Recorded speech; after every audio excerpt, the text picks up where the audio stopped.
Hi there. Today we're going to talk about one of my favorite topics. That's EQ, emotional intelligence. I'm actually going to do a 4-part series on EQ, emotional intelligence. As you may know, this is a very powerful tool, very powerful part of us. We often hear about IQ. Often we're tested for IQ to get into certain schools, or sometimes people in general are tested for IQ in institutional settings to better understand people from an intellect perspective. How do they think? How do they work? Well, EQ is just as important, and in some contexts, by far more important, especially as you get into higher roles, you get into greater leadership responsibility. EQ then becomes more important. And what does that emotional intelligence mean? For some people, it sounds a little soft and fuzzy because you don't see this number tied to it. But just because something doesn't have a number tied to it does not mean that it's not equally or more important in some contexts. So let's talk about a little bit of the background just to give credit where credit is due. Daniel Goleman is the father, if you will, of the whole EQ concept. Travis Bradberry has done a significant amount of work in the contemporary setting of EQ. So the 4 parts we're going to focus on. Firstly, today is self-awareness, which is the first part of EQ. Then we will get into self-management. Then we'll get into social awareness and then relationship management. So today we're only going to cover specifically self-awareness because that is so much in and of itself. I will tell you, I've coached many people, and that is the hardest hurdle. Not only is it the hardest hurdle, but is the prerequisite of any other subsequent growth. It's impossible for you to grow from where you are if you do not totally know where you are. That makes sense. Because in order to build a transition, to build a bridge on that gap that exists, you have to know the size of that gap and what road you're going to travel. For example, if you're trying to go from New York to Oklahoma and you have no idea of the types of roads that you're tackling, you may not know whether or not you need to take a train or take a boat or take a bus or drive a car. You know, obviously, most of us are just jumping on planes and not thinking about it.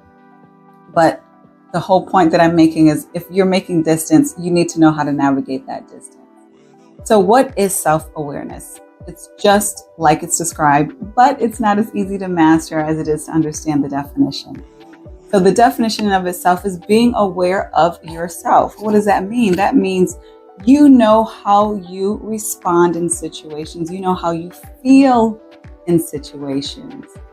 And sometimes that may sound very obvious, but sometimes it's not so obvious. For example, you might be around certain people who are triggers for you. They might use language that you're uncomfortable with, or they may speak a certain way that is off-putting, or they just might move at a pace that is slower than you prefer or faster than you prefer. Whatever reason, there may be triggers around you that may make you feel a certain way. And those aren't always bad. Sometimes people may say or do something that make us feel absolutely fantastic, energize us. Then other times someone may say or do something that sort of zaps your energy, or it might even make you angry, right? And so that self-awareness is knowing, how do you feel in that moment? You know, it's easy for us to sometimes ignore our feelings because we have things to do, quite frankly. So we don't want to sit around and wallow in our feelings because we want to get from A to B, get things done. But the challenge is it's important for us to be aware of ourselves in order to graduate to that next step of managing ourselves. Like, we can't manage something that we don't know. So sometimes if we're not self-aware, we may have, say, for example, a funny look on our face when somebody says something the wrong way or does something wrongly. We may have this awkward look, or we might look upset and somebody might say, why do you look so upset? And you might say, well, I'm not upset. And you might, if you're not self-aware, you may actually be upset and other people can see it, but you can't see it. And sometimes it even goes further to the point of where you might be saying something a certain way and people don't realize, or you don't realize that you're saying it a certain way because you don't realize that you're offended by the person that you're with, or or the situation that you're in. So that self-awareness piece is very, very important. So how can you master self-awareness? First and foremost, it's about giving yourself permission to feel. How do you feel in this moment? That's the first step of mastering self-awareness. And that may sound simple, but a lot of us don't give ourselves permission to feel.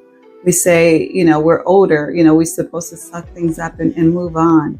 So when we don't give ourselves permission to feel, which is the first step of being aware of ourselves, we're going to deny those feelings that might creep in that we don't approve of, whether it's fear, I'm afraid of doing this because it's something new.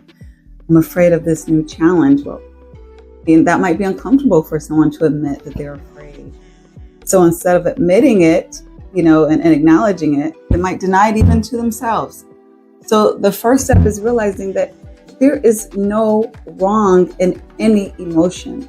It's about how we are handling the emotions, how we're choosing to respond to the emotions. But in the emotion itself is not wrong at all. And so that is the first step. The second step is, learning to understand, well, what am I going to do with my discomfort? Well, first of all, we recognize the first step is acknowledging it. Okay, we acknowledge it's there, and what do we do with it? So we want to address it by processing it. And that's different for different people. For some people, it's talking to someone. For others, it may be journaling. For someone else, they may need to walk it out, to breathe, to have breathing exercises if it's an uncomfortable emotion. But you do have to take that second step beyond the acknowledging and learning, how do I address that discomfort? If you're working, for example, and you're going from one meeting to the next, and you know that there may be, difficult to deal with people in certain meetings, well, you might need to carve out a buffer of time in between to give yourself time to breathe and relax in between those meetings so that you are able to deal with those discomforts that happen to you when you're in trigger environments. And then other ways that are very important is by monitoring yourself, paying more attention to yourself. Not saying that you're going to be paranoid to yourself in every second, but, making it that habit of paying attention to yourself can go a really long way in interacting with others, as well as just paying attention to yourself in general. How are you feeling? Is your breathing changing? How do you feel differently in one context to another, or around one person to another? These are all really important ways. And then, one last way I would want to mention about managing self-awareness is really bringing in someone else. I always call it, when I coach people, an accountability partner. It's important for you to have someone who you trust their perspective. And you can have multiple accountability partners. So you might have at work an accountability partner who's in a lot of meetings with you, or, and then when you leave work, your spouse might be an accountability partner, or a close friend might be an accountability partner. These individuals generally have two very important components. One, they have your trust. You trust them. You trust that they have your best interests in mind. And two, you can trust that they're going to tell you the truth. They're not going to be afraid to be candid to you for whatever reason. They're going to give you that direct feedback, that direct perspective. And that feedback is, how are you showing up? Are you wearing your emotions, or are you able to handle uncomfortable situations in a way that is graceful? And they can also tell you what growth you're making in that progress as well, or with that progress as well. So those are the main areas of self-awareness. And next time I look forward to talking more. We've already started talking a little bit more about self-management, but we'll get into that in the next video. But I hope you take that time this week to just focus on being more aware of yourself, giving yourself permission to feel what you're going to feel, and identifying, what does that look like? How does that feel? a great day.